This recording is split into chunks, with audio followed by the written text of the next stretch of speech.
Yo, what's good YouTube? This is Jay from TNJ, and we left off last episode going into this crucial 4-game series versus the Nationals, and this is gonna be tough. I mean, I can't lie, we are at home, so we do have that advantage, but the Nationals are hot. I mean, they've won their last 5, 7 and 3 in their last 10, and they have the pitching to do it. They have the hitting to do it. You can see our stats measured up against each other.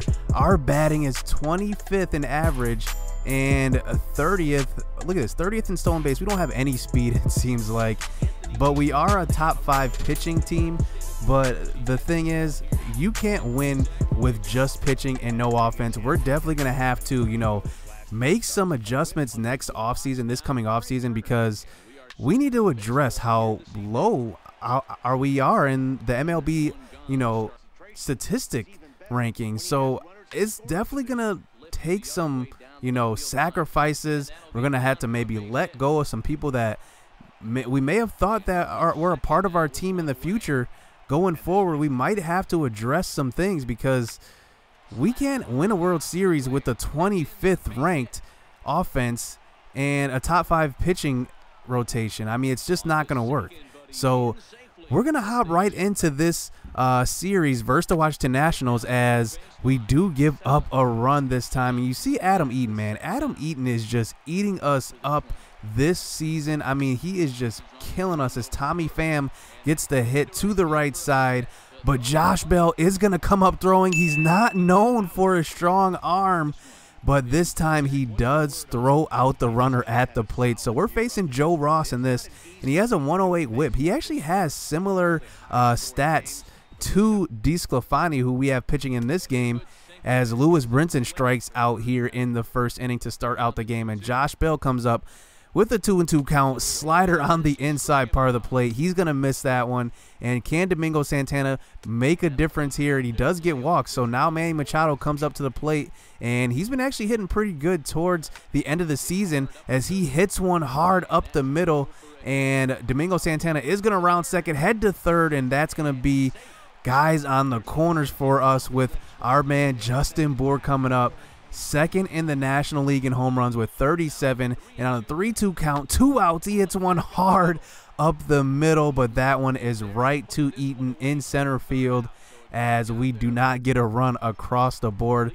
But a good thing about this series, we finally get to see some of our young prospects, only the ones that we can probably depend on right now. Not going to play, Lamont Wade, but Lucas Salih gets his first look at the starting job here, and he's definitely not going to make the playoff roster, but he's definitely a bat that I could use. But in his first at bat, you saw he did line out to right field as DeSclafani comes up trying to help himself out, but he can't do that. So now a 1-0 deficit here in this game, and DeSclafani's on the mound, and he's actually, like I said, he's pitching pretty good this season. But Lewis Brinson on a liner up the middle. Trey Turner has 89 speed. Brinson straight whiffs on that one, but luckily Domingo Santana does get to it. Take another look at this. I don't know what Brinson was doing, but I mean, he just straight up missed it. I don't know what he was doing. So now they got a guy on third, Trey Turner, with no outs in this inning. And like I said, Adam Eaton's been killing us, but he does just get a ground out, but that's good enough to get Trey Turner across the plate. And now it's 2-0 here for the Washington Nationals, and Brian Dozier keeps this inning going here in the top of the third with 2 outs with the hit up the middle. And DeSclafani, not known for giving up too many runs for us, but I mean, these are going to be tough matchups. He's got to win, and he gives up 2 runs here early on in this game as Josh Bell does get us out of that inning with the catch there in right field. So now on to the bottom of the 6th inning.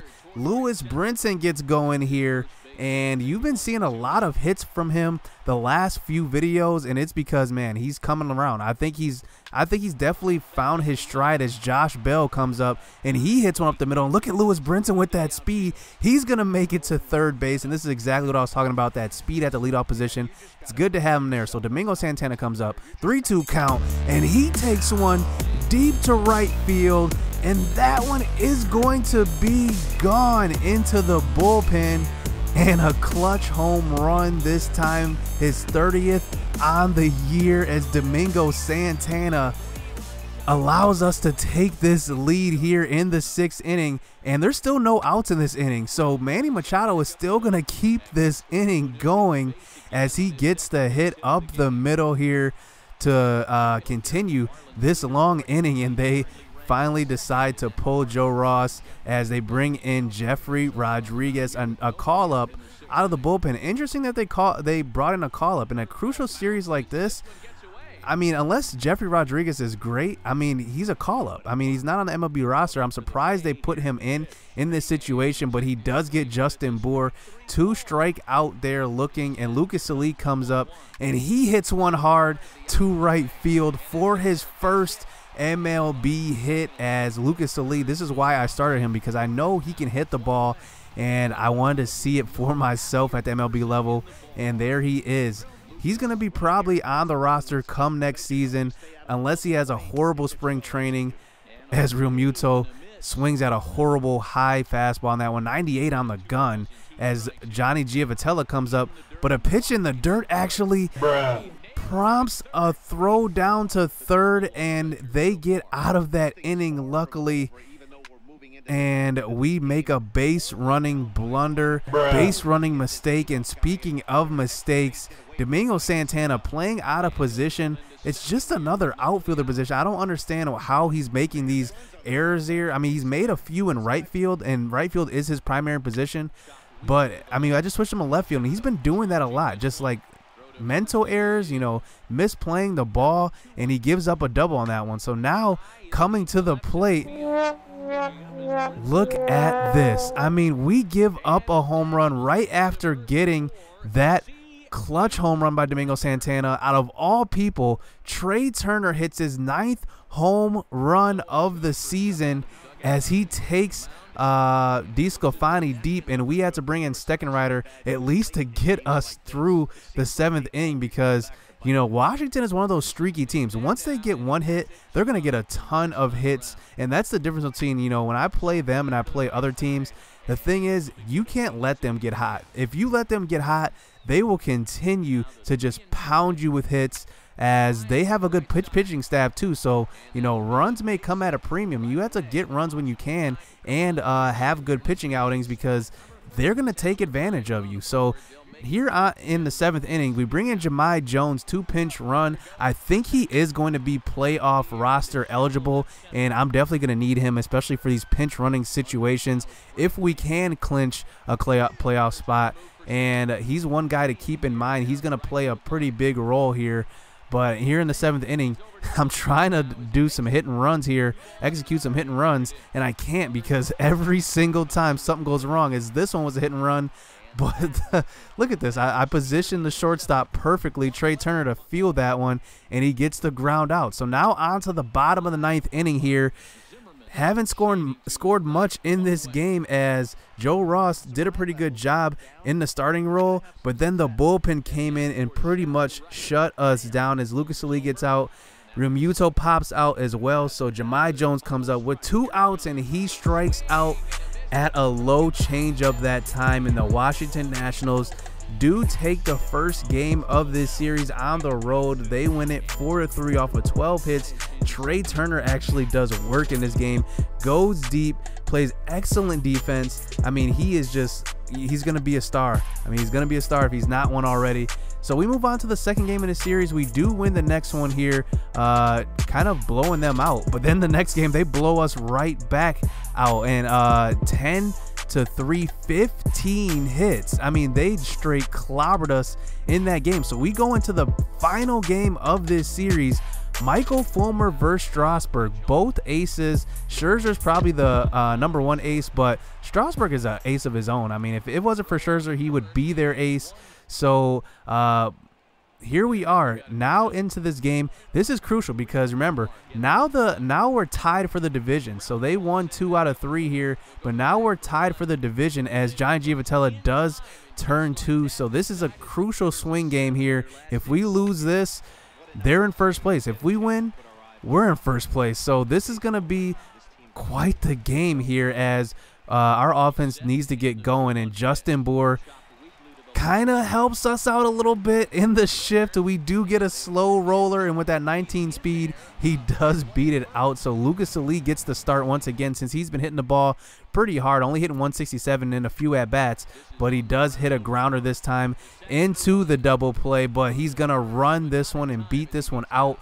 So now with 2 outs, Taylor Ward comes to the plate on a 3-1 count. He gets a pitch to hit up the middle, and Salih is going to round second and head to third. So now we have guys on the corners here with 2 outs here in the second inning, and Johnny Giavotella has a chance to bring in a crucial run. He hits a line drive to right field, but that one is going to be caught by Tommy Pham there in right field. So now on to the third inning. Michael Fulmer pitching pretty good. That's why I'm not showing any of his pitching outings here. I'm not showing any of his innings because nobody's really touching him on the Nationals, as he tries to hit one up the middle, but Trey Turner does get to that one. Like I said, Trey Turner just has great defense. He's got the speed to get to pretty much every ground ball, as Lewis Brinson is on the run this time with Josh Bell at the plate, and the hit and run does work here.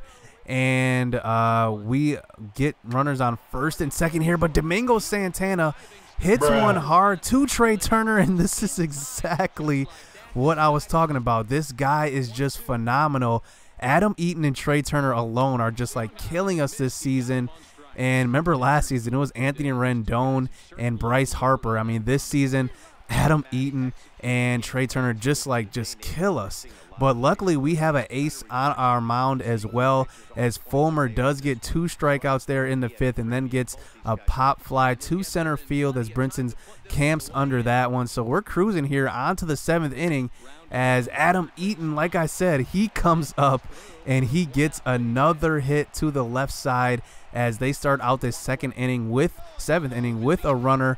And here is Anthony Rendon with a hit up the middle. So now they got guys on the corners here with 1 out. Brian Dozier comes to the plate and hits a ground ball, easy double play, but for some reason the game decides to cheat me as I attempt to throw to first. For some reason, Johnny Giavotella held onto the ball, and it cost us a run on that one, as Tommy Pham does strike out. But man, the game cheated me, and in this crucial game, I definitely needed that double play, as Washington takes the 1-0 lead. But luckily, we have hitters on our side, because here's Salih and Justin Bour with back-to-back hits to start out the bottom of the 7th inning. But with 1 out, we do bring up Taylor Ward, who hasn't gotten off to the best start here at the MLB level. We bring in Jahmai Jones to pinch run to hopefully score on a base hit. And Taylor Ward does swing at a pitch outside of the zone, but it's going to be a wild pitch. So the runners do advance here. So guys on second and third, and Washington pretty much wisely, intentionally walks the next batter.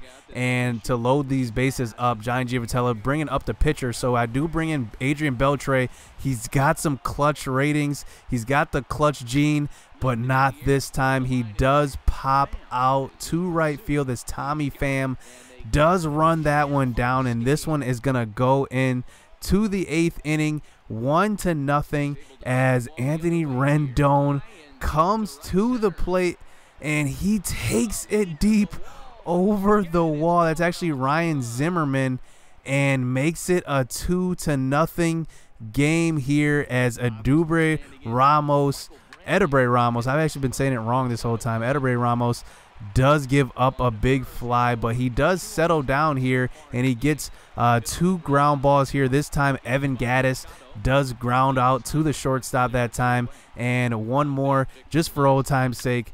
Strasburg does ground out to second base, and that is going to be a 2-0 lead for the Washington Nationals going into this 9th inning. So now we have to score here. The division is on the line, as Manny Machado can't do anything with that pitch, easy ground out to Strasburg, and Strasburg still on the mound as he gets Danny Valencia to strike out.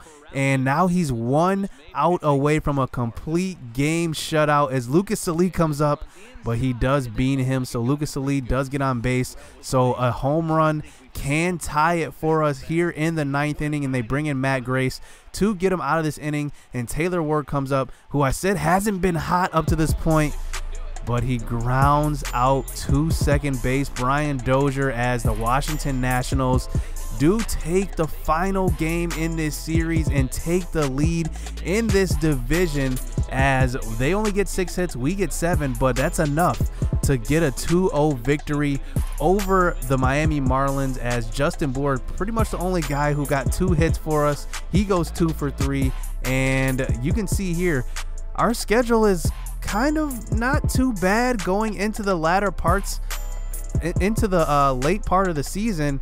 And these 6 games are going to be crucial because we gotta put it together. We gotta put it together, because if we want to win this division, we pretty much have to win all of these next games, because we know the Washington Nationals are hot. They're on a streak. So hit subscribe, hit that like button, because next episode we get to see the end of the season. Will we make the playoffs? Probably, but will we win the division? We'll have to see. So stay tuned. Let's go.